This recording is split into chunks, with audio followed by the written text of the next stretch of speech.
Salam untuk kita semuanya, berjumpa lagi dengan saya di channel Aritela Tutorial, tempat kita untuk berbagi informasi seputar informasi pendidikan dan informasi guru, serta informasi lain yang ada hubungannya dengan pendidikan dan guru. Pada pertemuan kali ini, saya menyapa Bapak Ibu honorer Sanair yang sedang menantikan kapan impiannya nyata jadi ASN, baik P3K maupun PNS. Nah, Bapak Ibu, pada video kali ini, pada pertemuan ini, saya ingin berbagi satu informasi yang mana informasinya adalah salah satu hasil rapat atau hasil pertemuan antara Menteri Pendayagunaan Aparatur Negara dan Reformasi Birokrasi dengan APPSI, APKASI, dan APEKSI, yaitu dengan menerapkan sistem atau hal salary range. Nah, Bapak Ibu, ya, Bapak Ibu honorer non-ASN wajib mengetahui hal ini. Ini salah satu solusi alternatif penyelesaian Bapak Ibu honorer non-ASN yang ditempuh pada saat rapat bersama dengan Menpan RB, APPSI, APKASI, dan APEKSI dengan sistem penerapan salary range. Nah, apa yang dimaksud dengan salary range dan apa informasi terkait dengan ini?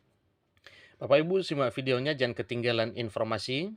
Dan bagi Bapak Ibu yang sedang menonton, demikian dengan Bapak Ibu yang mungkin baru menemukan video melalui channel ini, dukung dengan cara like dan subscribe, share, dan komen, serta nyalakan tombol notifikasinya, supaya semua informasi yang disalurkan melalui channel ini selalu update di layar Bapak Ibu. Tanpa basa-basi lagi, langsung pada informasinya.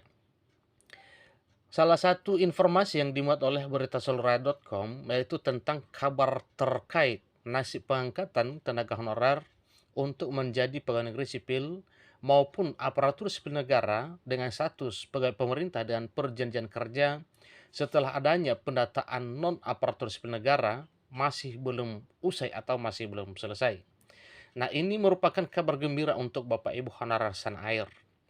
Pasalnya, Menteri Pendayagunaan Aparatur Negara dalam hal ini adalah Bapak Abdullah Azwar Anas selaku Menteri Pendayagunaan Aparatur Negara dan Reformasi Birokrasi atau Menpan RB menyampaikan bahwa pada pendataan non-ASN yang telah dilakukan bukan untuk mengangkat tenaga honorer menjadi aparatur sipil negara, baik status pegawai pemerintah dan perjanjian kerja atau P3K maupun pegawai negeri sipil atau PNS.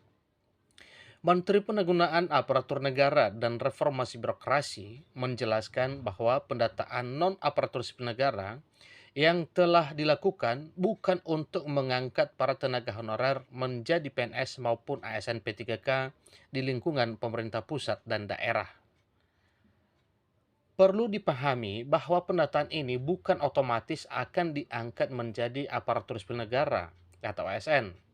Ini tegas Menpan RB menyampaikan pada hari Senin akhir November 2022, satu bulan yang lalu. Oleh karena itu, pemerintah melalui Kementerian Pendayagunaan Aparatur Negara dan Reformasi Birokrasi bersama Komisi 2 DPR RI terus berupaya mencari solusi terbaik untuk nasib tenaga honorer atau non-ASN di tanah air. Nah, ini salah satu hal yang perlu kita camkan Bapak Ibu, bahwa memang pemerintah sedang memikirkan kira-kira solusi apa yang menjadi hal yang terbaik untuk menangani permasalahan honorer saat ini. Pada saat menjalani rapat kerja bersama Komisi 2 DPR RI, Menpan RB sempat menyampaikan bahwa akan ada 3 solusi bagi masalah penataan tenaga honorer di lingkungan pemerintah, baik pemerintah pusat dan pemerintah daerah, yang harus kita kaji bersama. Nah, kira-kira apa itu Bapak Ibu? Ikuti terus informasinya.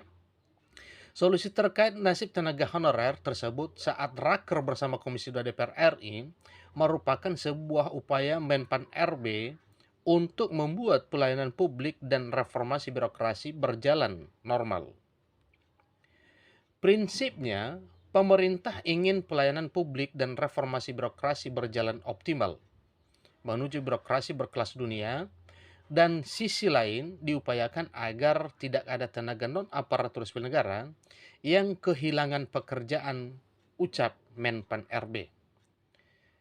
Adapun 3 solusi tenaga honorer atau non-ASN yang ditawarkan oleh Menteri Pendayagunaan Aparatur Negara dan Reformasi Birokrasi atau Menpan RB adalah sebagai berikut. Pertama, semua honorer diangkat ASN. Kedua, semua honorer diberhentikan. Dan yang ketiga, diangkat ASN secara prioritas. Jelasnya poin kedua Bapak Ibu itu bukan solusi. Karena memang apabila itu yang diterapkan poin yang kedua ini, itu masalah bagi honorer karena memang kehilangan pekerjaan. Tetapi poin 1 dan 3 itu adalah solusi yang akan ditempuh. Menurut Menteri Pendayagunaan Aparatur Negara dan Reformasi Birokrasi, ketika mengambil salah satu dari 3 solusi tenaga honorer tersebut, sudah dipastikan terdapat kelebihan dan kekurangannya. Kenapa? Karena ada banyak hal yang dikaji tentang itu. Maka dari itu pemerintah akan terus mengkaji secara mendalam serta menautkannya dengan kualitas birokrasi, kekuatan fiskal, serta keberlangsungan pelayanan publik. Menteri Pendayagunaan Aparatur Negara dan Reformasi Birokrasi dan Komisi 2 DPR RI telah berupaya agar dapat menemukan opsi terbaik dari 3 solusi yang ditawarkan tersebut guna nasib tenaga honorer atau non-aparatur sipil negara ke depannya. Tentunya di sini Bapak Ibu, solusi yang dipikirkan adalah solusi yang membuat senang Bapak Ibu honorer. Sebelumnya juga, Menteri Pendayagunaan Aparatur Negara dan Reformasi Birokrasi juga telah menerima aspirasi dan alternatif solusi bersama Asosiasi Pemerintah Daerah yang terdiri atas APPSI, APKASI, dan APEKSI terkait penanganan tenaga honorer atau non-aparatur sipil negara.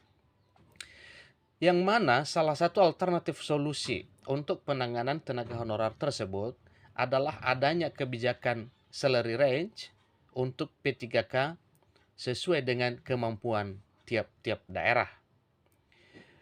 Beliau mengatakan bahwa sudah bertemu dengan para asosiasi bupati wali kota.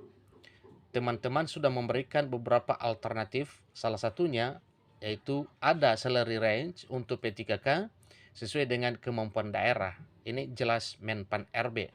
Nah, itulah informasinya Bapak Ibu tentang nasib tenaga honorer yang resmi dari Kementerian Pan RB yang sedang dipikirkan dan dikaji bersama DPR RI, demikian dengan masukan-masukan ya dari asosiasi pemerintah daerah yang terdiri dari APPSI, APKASI, dan APEKSI terkait penanganan tenaga honorer yang saat ini sedang menantikan kejelasan nasibnya. Apakah diangkat sebagai ASN P3K maupun PNS. Demikian informasinya. Semoga informasi ini bermanfaat bagi kita semuanya. Kurang lebih dalam penyampaian saya mohon dimaklumi. Sampai ketemu pada video berikutnya. Terima kasih.